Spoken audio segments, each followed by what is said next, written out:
Mars retro in full effect this week. So we start off the week with Mars making a trine to Saturn.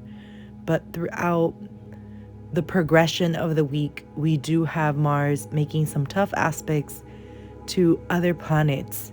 So this week does start off with some promise and a little bit of hiccups, especially around Hump Day, Wednesday. So let's start with the mood of the week. We do start the week with a moon in Aquarius, and this is fixed air energy. So the energy of the week is going to be more focused on remaining open-minded, but not yet taking action on these new revelations or ideas or insights that you're receiving. It's more about still collecting more information, doing your research of sorts, so like that you can take action later. And it's best recommended to take action later since Mars will be having some tough communications with some planets. And remember, all planets rule areas of our life, and this is why it's a big deal when we have these tough aspects. So on Monday, Mars makes a trine to Saturn at 9:55 a.m. PST, and this is very solidifying and grounding. Mars and Saturn actually get along, as Mars is exalted in the sign of Capricorn, which is a sign that Saturn rules. So this brings up more grounding, more promising energy that we are going to be less impulsive and more fixed in our responses. Then we have the moon making a square to the nodes, and that happens at 11:54 a.m. And this is when the seriousness of the aspect starts to show up, because moon squaring the nodes has us pause and reflect on the direction that we're taking. After that, we have the moon making a sextile to Venus, making a square to Uranus, and then making a sextile to Mercury, which is bringing topics of love, money, spontaneously. There's something erratic about these topics or out of the blue. And this could be news that gets delivered to you in a very shocking way or in a very unexpected way, because Uranus brings that level of shock, Mercury bringing in the news, and then Venus focusing on areas of love, money, self-worth, resources. Then the moon closes the day by making a trine to Mars and a conjunction to Saturn. After that, the moon goes void of course for about 17 hours. So this is a big gap in which the moon does not make any aspects to any other planets. So be very careful during this time, as it does act like Mercury retro. And this is why I recommended hematite as the crystal of the week. Then on Tuesday the 29th, we start off the day at 12:30 p.m. with a opposition of Mercury to Mars. So after this 17-hour, 22-minute void of course, the first aspect that the cosmos create is a opposition from Mercury to Mars. Communication of all sorts is highlighted with this aspect. Now, Mars is very impulsive. Being in the sign of Mercury, it is taking on a lot of tasks. It's becoming frustrated. And then Mercury in Gemini similarly has to take a different perspective that is not the typical perspective that Mercury takes. So you might see that some words could slip out, arguments could start, or you're going to witness a lot of people really vocalizing their differences. So be extra careful during this time, because you will aggravate others and bring up the not so kind way of other people, and that could affect your relationships, partnerships, etc. Then later on the day, around 4:15 p.m., the moon goes into Pisces, which typically the moon in Pisces tends to settle the energy. However, because Mercury and Mars just had an opposition, And then we're also going to have other aspects to Mars. It's not our saving grace this time around. It's actually a little bit more confusing. So this would be a great day to pump up your meditation, schedule in more time, pamper yourself, take some time for yourself, and not focus on talking about big deal items. Just don't. During this day, nothing's going to get resolved, honestly. So it's better to table those very intimate and deep conversations and talk about them another time. Then we have Mercury making a sextile to Saturn. So Saturn is really bringing in the support. Again, grounding the communication. Maybe you already got into a heated argument, and then Saturn, which grounds everything and brings this practical side to him, will remind you that it's not something to be very upset over or heated over. It's better to communicate with purpose and settles your mind, settles the way that you are angered or frustrated or just feeling out of sorts. So Saturn, again, bringing in that grounding energy so we can make better choices. Then on Wednesday, the moon makes a square to the sun in Sagittarius, and this is at 6:36 a.m. at 8:22. And then the moon makes a sextile to the nodes, which is quite nice if you really worked on just going internally and avoided a lot of external expression. You'll see that this sextile to the nodes is very profound and very directional. So you'll have more of an idea of what it is that you're inviting into your life, what it is that you are spending your time in doing, and how fulfilling these new tasks can be to your life. And then we have the moon making a sextile to Uranus, which can be a little bit more energetic and sometimes unsettling, because Uranus does have that jolt of energy, but it can give you great epiphanies. Now, the aspect of the day is Mars making an opposition with Venus. And these are the cosmic lovers. This happens at 9:27 p.m. PST at 1847 degrees. So if you have any planets around this point, 1847 of Sagittarius, Gemini, Pisces, or Virgo, you're really going to feel this. Now, Mars and Venus, they tend to get along. They're actually lovers. They make love. They like to join and they like to connect deeply. But when they're in opposition, this means matters of love and the differences in how deep and connected you are, or the direction of the relationship should go, will come up. So you might feel like having those conversations in regard to how you want to improve the relationship and what you want to improve the relationship from, or how you want to change it to make you feel like you're in your ideal relationship. It's really not the time. Now, you can focus on this, but again, I would do it internally. I would grab a journal and maybe write these responses down. And then after, have this conversation with the person. After you have a clear perspective on exactly how you're going to say things, what you're going to say. Because if you do happen to have these deep conversations during this aspect, it usually doesn't turn out well. People are going to end up crying or felt misunderstood. And that's really not the point of communicating your needs in a relationship, right? It's also a aspect that can bring up a lot of hostility and aggression and disagreements. So even if the conversation doesn't get aggressive or physically violent, which I really hope that's not the case. If you're in a relationship like that, there's always help for that.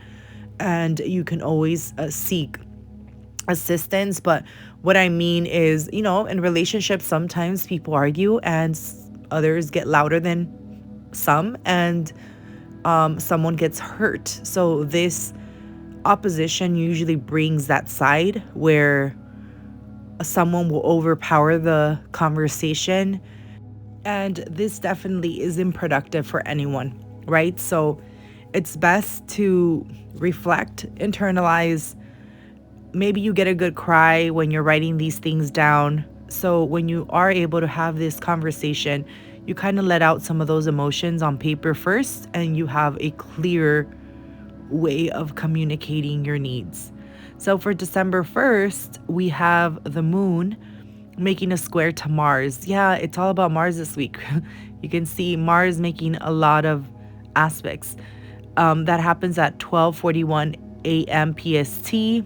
Then at 1:07 a.m. PST, the moon makes a square to Venus. And at 6:23 a.m. PST, the moon makes a square to Mercury. 7:35, the moon makes a conjunction to Neptune. And this is the peak of it all, because as you can see, the moon making a square to Mars, a square to Venus, and a square to Mercury, which were the planets involved in the opposition earlier.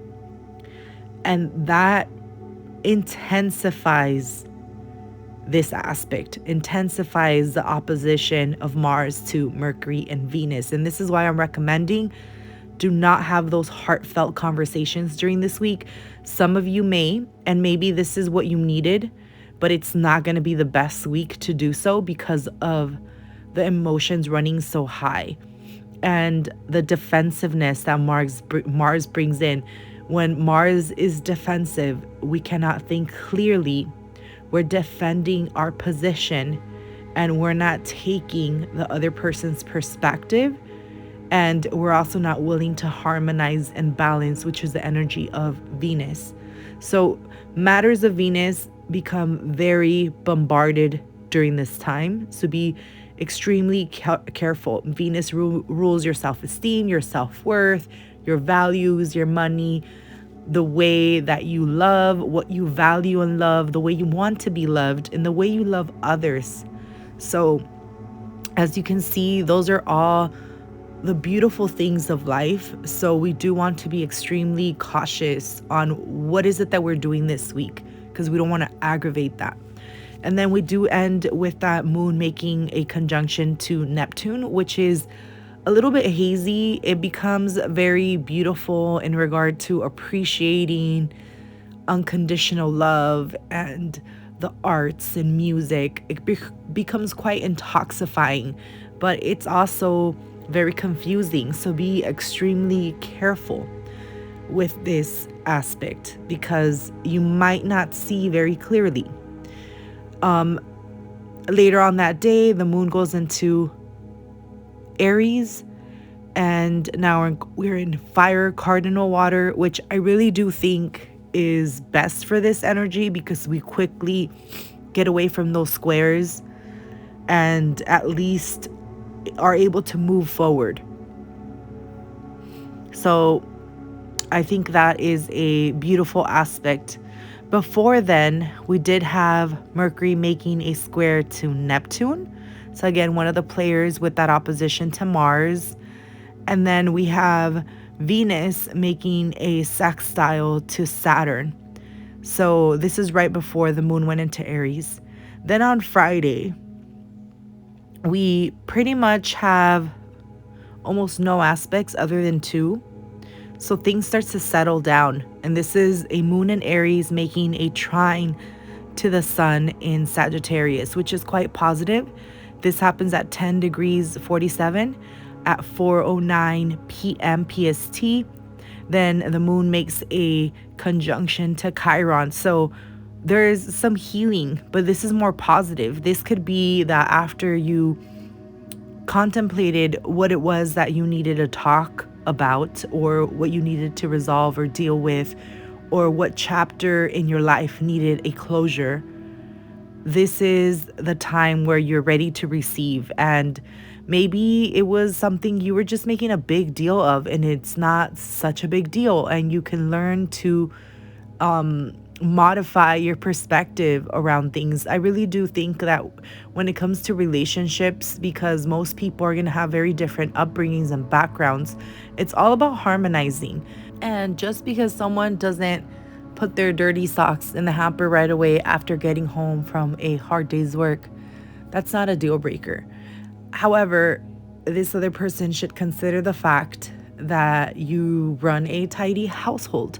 So make more of an effort to make sure that the household is tidier, because the reason why this is happening is so you guys could harmonize the household. So it's about coming to a middle ground. If the person forgets once in a while, not a big deal, but the other person should also make an effort to do so. So this could be that day where you realize some things are not super major and big deal. So it's quite more positive, more healing, more upbeat. And it's really what we needed after the tough oppositions we had to Mars. And then on Saturday, we open the day with the moon in Aries making a sextile to Mars, which is way more positive, more lighthearted, more energetic. And that happens at 5:11 a.m. PST. Then the moon makes a sextile to Saturn, which again, the grounding energy comes in. Then the moon makes a trine to Venus at 12:56 p.m. PST, which is quite nice. This combination of the two feminine planets making an aspect is great to do things that are really connected to your desires and somehow feeding your love tank, doing things that make you happy, spending time with the people that make you happy, whether it be friends, your family, your mother, people that are mother figures in your life, things like that, your girlfriend. So plan some time with your loved ones. During the holidays, I know that I actually meet up with friends and I start giving them my little Christmas gift. So that could be something that you start, planning. Maybe you don't do it on this day, but you reach out to all your friends so you can schedule in those meetings and, wish everyone a Merry Christmas.